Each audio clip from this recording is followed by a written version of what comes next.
Remember, pick up the handouts on the card outside. A reminder, next week is an off week, so there will not be a Monday press conference. We'll get any other information to you later about any other media availabilities. And a reminder, no live streaming, please. Thanks, Claude. Well, we move on to LSU, going to a extremely tough environment to play in, one that I both experienced as a player and a lot of times as a coach. Got an incredible environment. Their fan base is really second to none in their atmosphere they create from the time you pull in on the buses to playing in the stadium. It's an awesome opportunity for our team to play on a national stage. It's an opportunity for a lot of our guys to play in a venue that a lot of Georgia players never got a chance to play in, and some in the future won't get an opportunity to play in. So that part's good. They got a really good football team. I think Coach Ogeron has instilled a lot of toughness in their program. They play extremely physical. The game, Saturday with Florida was extremely physical, a lot of big hits, a lot of contact. It's just the way the SEC is, and you don't get weeks off in the SEC, and it's an extremely tough place to play. I think you saw that last week with the teams that played on the road in our conference, and we're going on the road this week. So good thing is we've been on the road twice in our conference, but we'll be playing a really, really good football team this week in LSU. To update you on injuries, I'm sure everybody's wanting to know about Solomon. Solomon has a mild MCL sprain. We think he's going to be able to practice today. So we're hopeful that he gets to play, but I won't really know until I see how he does today. He's been able to run on the treadmill and do some exercise stuff, but was not as significant as we thought at the beginning. That's really it. Devontae Wyatt will be hopefully able to practice today, but I don't know. We'll see. He was able to run over the weekend. With that, I'll open it up. Kirby, before the season and even since the season started, Coach O has said he wants more spread components to his offense. From what you've seen of them, do they have more spread look than they traditionally have? Yeah, it's hard for me to say traditionally because there was a brief, 2-3 years where we didn't play them. I didn't play them here, so I don't really know what they were as much when they had Matt Canada. I didn't get to see a lot of that tape. We've seen some of it getting ready for them, but obviously they're a little bit different now. They have some signs of being the old, really physical LSU, come downhill, hit you right in the mouth. They run power, counter, lead. I mean, they do all the traditional fullback offense. But they also have the spread elements, and I think their quarterback does a tremendous job with that. He's a really good athlete. He runs the ball well. They were able to run quarterback runs with him. You can tell that from his transition from Ohio State. He's been able to run the ball. So they have more spread elements, yes, but they still have the traditional hit-you-in-the-mouth offense. Coach, you referenced playing out there in 1998. You had a pretty good individual game. Are you the type of guy, do you remember a lot of your specific games as a good while ago, but what are your memories of playing there 20 years Atmosphere. ago? Quincy and Champ both playing well, and great atmosphere, incredible atmosphere. Of course, I got to coach there a year, so I got to experience that atmosphere there at home, and they got a great fan base. Kirby, how tested do you think your team is, and do you think this game or the stretch of games coming up will show more about how good this team is? Absolutely. I mean, I think the tests are coming up. We've got some tough games. We got a bye week after this one, and we're probably coming at a good time because we got a football team that's beat up and dinged up, just like every team in the conference is. You don't get through this conference without being a little sore and a little beat up. But I think that our tests are upcoming. I think we play some good football teams starting this week with what's an extremely physical, well-coached football team in a tough place to play. Burrow's ability to extend the play, run, I guess you guys haven't faced an SEC quarterback that necessarily runs like him. They've been more pocket quarterbacks. How do you feel about your all's contain on defense and ability to contain running quarterback? I think it depends on what calls you're calling, what plays you're calling defensively. I mean, we certainly have some ways to break the pocket and get guys out of the pocket and make them run. And other guys, you want to keep them in the pocket and make them throw the ball from the pocket. But ultimately, a lot of that's controlled by how well they're able to run the ball, how much are they throwing it, how are they protecting it. And they've got a lot of different protections. They've got a lot of different run game, probably the most run game we've seen when you look at the volume of inside zone, outside zone, counter, power. They've got it all. They've got a lot of different runs, toss, perimeter runs. So they do a good job mixing up the run game. That affects how you're able to play the quarterback. So we'll have to see what all they come with for this game. Coach, to follow up on this stretch y'all have ahead and everything, starting with LSU this week, I mean, how hard is it to prepare for that week after week after week with maybe you're dealing with injuries, as you said, or things that just come in the way with playing in the SEC like that? You're saying how hard is it to prepare for LSU with the I'm saying it in terms of how tough this next stretch of games is. How hard is it to prepare week after week, knowing you don't have a week off against that? I just don't. I don't look at it like you guys do. Everybody's talking about this stretch, and I'm looking at it as we played some good football teams.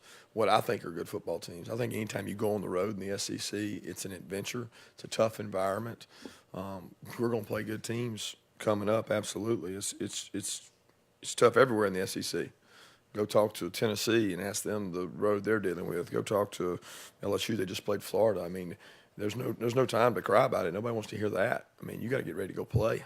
And that's why you come to the SEC is you want to run the gauntlet of challenging teams, unbelievable atmospheres on the road, and that's what the SEC football is about. So our team's got to prepare for that. As far as Devin White goes, the linebacker for LSU, just the challenge that it's going to present to kind of keep an eye, know where this guy is at all times, because he's one of those players obviously all over the field. Yeah, he's an incredible player.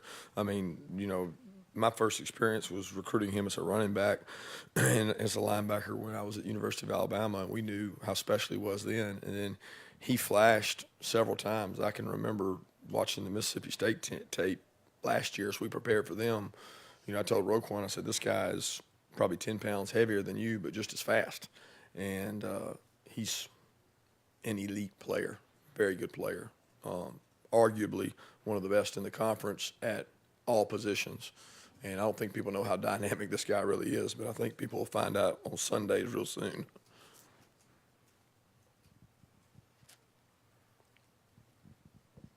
Kirby, in terms of running the ball, is LSU one of the most physical teams you've seen this season? And, how do you feel your front seven is prepared to take on that challenge with them this Saturday? They better knuckle up because it's going to be physical, tough, hard-nosed football team. They have a big offensive line. They've got big fullbacks. They've got big tight ends. They've got big backs. They got big people, and that's the way LSU's built. They're a physical, tough. I mean, they're across the board now. When you look at their wideouts are huge. They've got big, athletic wideouts, and they've always been that way. I mean, that's the tradition at LSU to have really good wideouts and be physical and tough, and that's really who they are. So as far as the questions that our defensive line or our defense has, they'll be answered this week for sure when we go out there to play these guys. Kirby, what are your memories of being an assistant coach at LSU in 2004? You came from being a grad assistant at Florida State, and the dynamics of that coaching staff and your growth as a coach that year. It was an incredible place to coach and recruit. I can remember going to my areas within the state and very well received. You're really the only major university there in the state within the SEC. So when you go out recruiting, it's not really recruiting as much as it is figuring out who the best players are and go get them. The atmosphere, like I talked about, I think all their sports teams are incredible, and Baton Rouge was a great place at the time when I was living there. It was a great place to be and enjoyed it a lot. Got really good memories of a great staff, and being a young coach on that staff was very influential on me to get to be around guys like Jimbo and Will and obviously Coach Saban and Derek, and there was a lot of good coaches on that staff. So it's a good experience for me. Kind of adding on to that, what are some of the extra emotions that come down on the sidelines when you're coaching against a team that you previously coached for? I wouldn't say that there's extra emotions about it. I mean, the emotions come from you want your team to play as well as they can. For us, it's a game, and regardless of who it's against, that never factors in. For me, it doesn't. I'm personally trying to get our team ready to play. None of these kids care that I coach there. That has no effect on them. So I don't think that has a bearing on the game. Last year, obviously the fan base showed up at Notre Dame and everywhere. And when you play at some place like, as wild as LSU, how important is that for, them to show up and try to level out the atmosphere a little more? Yeah, I don't know if level out's the right word. I mean, it's they're not going to be giving away home tickets. I can promise you that. So our fan base travels. They've been very passionate. I'm sure we'll have a lot of fans there that may not have tickets that are trying to go, and I think that shows the passion and energy we have within our fan base, and that's incredible. But when you line up out there between the lines, at the end of the day, it's 11 on 11, and that's what we got to keep it about. They've got tremendous fans. It's one of the loudest places in the country to play, but I don't think our fans will be able to help us when we get inside those lines.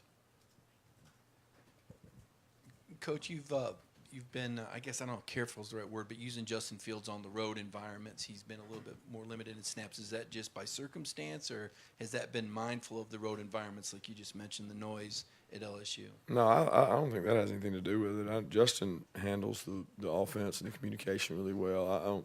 I think it's been more the fact that's been the last 2 weeks we've been at home, so it's more recent memory than anything else. And if he's the right guy to play and he's the right guy to get in there in situations and do things, and he continues to grow as a player, he gives us an element that we don't have, and he's certainly done a good job with the snaps he's gotten. Kirby, I know you addressed the tight ends after the game the other day, but when you have games where tight ends catch a whole bunch of balls and then games where they don't, yet you have a ton of total offense either way, is that strictly what the defense is giving you? I mean, is that entirely what that's kind of based upon? Sometimes it is. Sometimes it's based on protection, because when the tight ends are out in the passing game, they're not in the protection. And a lot of it has to do with our ability to protect the passer, our ability to run the ball and play action. A lot of the catches the tight ends get come off play action. There's a lot of factors that go into that I don't think, some people acknowledge. They think it's just about throwing the ball to the tight ends. There's a lot more to it than that. Kirby, what have you guys seen on film from Greedy Williams that makes him such a talented player? And are there any similarities maybe between him and DeAndre that could help your receivers prepare for going against him?